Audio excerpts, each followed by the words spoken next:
Ողջույն բոլորին, այսօր կներկայացնեմ այս համեղ խմորեղենը, գրեթե շատերն են սիրում և շատ հեշտ է պատրաստվում և շատ քիչ բաղադրիչներ են հարկավոր, ստացվում է փխրուն խմորեղեն։ Խմորեղենի համար մեզ հարկավոր է 4 ձու, 150 գրամ կարագ կամ մարգարին, կաթի փոխարեն ջուր եմ լցնելու, շաքարավազ, աղ, սոդա, փխրեցուցիչ, քացախ և ալյուր։ Այսքանն է սիրելիներս բաղադրիչները, տեսանյութի ներքևում պարտադիր կգրեմ, որպեսզի հեշտ կարողանաք օգտվել բաղադրիչների քանակից։ 4 ձվի վրա ավելացնում եմ շաքարավազը, մի պտղունց աղ և հարում։ Բաժակի չափը 200 մլ է։ Կհարեմ մինչև մի փոքր կփրփրի, հետո կավելացնեմ կարագը։ Կարագը պետք է լինի սենյակային ջերմաստիճանի, ի դեպ ասեմ ձունել է վերցրած սենյակային ջերմաստիճանի։ Խմորեղենը թխելուց ինչքան բաղադրիչները լինեն նույն աստիճանի, այդքան լավ է ստացվելու, եթե բիսկվիթ է այն բարձր կստացվի, եթե նման խմորեղեն է, ապա փխրուն կստացվի։ Այսինքն բաղադրիչները շատ հեշտությամբ են լուծվում իրար հետ։ Ավելացնում եմ սոդան, ջուրը, ի դեպ առաջին անգամ եմ ջրով պատրաստում, չէի պատկերացնում, որ կարողա չստացվի, բայց փաստորեն շատ լավ ստացվեց, այնքան փխրուն էր խմորը, որ ջեռոցում երբ կարմրացնում էի, հետո լինում է, որ փունջ կպնում են իրար, այդ փնջերը իրարից անջատելուց այնքան էր փխրվում, որ նույնիսկ փոշու էր վերածվում, պետք է շատ զգույշ իրար գայի։ Փխրեցուցիչը ավելացնում ենք ալյուրին, նոր խառնում ենք, ընդհանուր օգտագործում եմ 4 բաժակ ալյուր, 200 գրամանոց բաժակով 4 բաժակ ալյուր։ Այստեղ ամանի մեջ ինչքան հնարավոր լինի խառնելը կխառնեմ, մի քիչ ձեռով կաշխատեմ, հետո կդատարկեմ սեղանին, այնտեղ կաշխատեմ ու կգնդեմ։ Բոլորս էլ գիտենք, որ այս խմորեղենը պատրաստելուց պետք է պատրաստի խմորը տեղափոխենք սառցարան, որպեսզի հեշտությամբ քերիչով անցկացնենք և ստանանք մանր հատիկներ։ Ինձ համար հարմար է, երբ խմորը ձևավորում եմ գլանաձև, այդպես ավելի արագ է սառում և մինչև խորքն էլ համարյա սառում է և հեշտ է լինում քերելը, չի լղոզվում քերիչի վրա։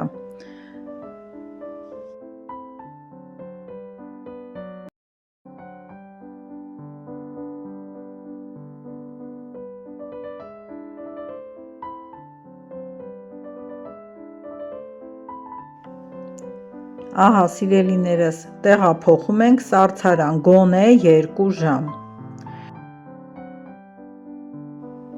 2 ժամ անցել է, խմորը բավականին լավ սառել է, հիմա պետք է ալյուրի մեջ մտցնելով և մի փոքր ալյուր տարածելով քերիչի վրա, քերիչով անցկացնենք։ Ես համարյա միշտ այս անցքերով եմ քերում, որովհետև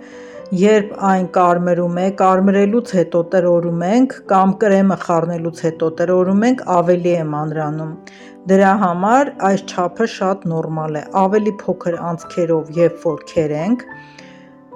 միգուցե այդ կրեմով խառնելու ընթացքում կամ այստեղ բովելուց հետո երբ որ մշրենք, տեսեք այստեղ մի քիչ հատիկները կպածեն, այդ ժամանակ ավելի շատ կմանրանա և ինձ թվում է գեղեցիկ չի լինի, ես սիրում եմ մի խոսքով մի քիչ խոշոր կտորներով քերելը։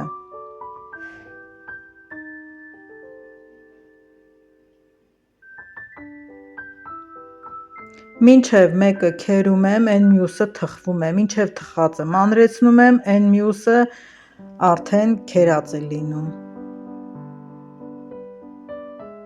Նայեք, փշուրների է վերածվում, այնքան խրթխրթան ու փափուկ է։ Թխած խմորեղենը պետք է թողենք սառի։ Մինչև կսառի կպատրաստեմ կրեմը։ 150 գրամ կարագը փափուկ հարում ենք, վրան ավելացնում ենք 300 գրամի չափով եփած խտացրած կաթ և հարում։ Մի փոքր ավելացնում ենք վանիլին և վերջ, ստացվում է շատ փափուկ, թույլ կրեմ։ Պատրաստի կրեմի վրա ավելացնում ենք 1 լիքը ճաշի գդալ մաքուր մեղր։ Տեսեք ինչ նուրբ կրեմ է ստացվել։ Երբեմն լինում է խտացրած կաթը շատ պինդ է լինում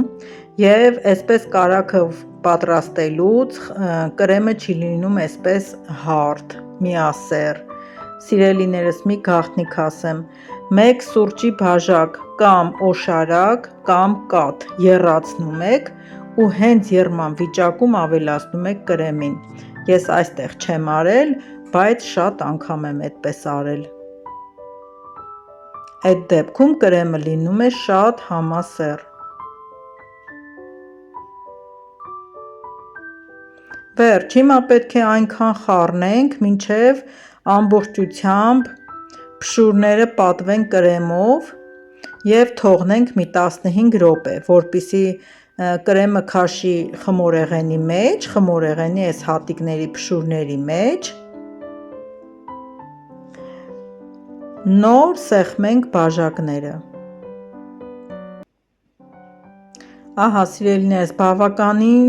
ես արդեն արել եմ, տղաս ինձ օգնում է։ Շատ հարմար է այս միանգամայն բարակ բաժակները, օղու չափն եմ վերցրել, լավ գդալով սեղմում ենք, որպեսզի դատարկելուց եզրը լինի հարթ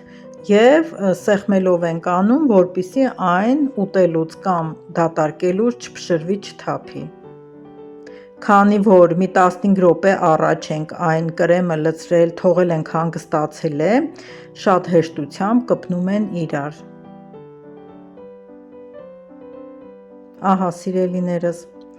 այս բաղադրիչներից ինձ մոտ ստացվեց 32 հատ մրշնաբուն։ Շատ համեղ է, փորձեք, կուզեք կձևավորեք արդեն գլազուրով կամ հենց խտացրած կաթ կծորացնեք։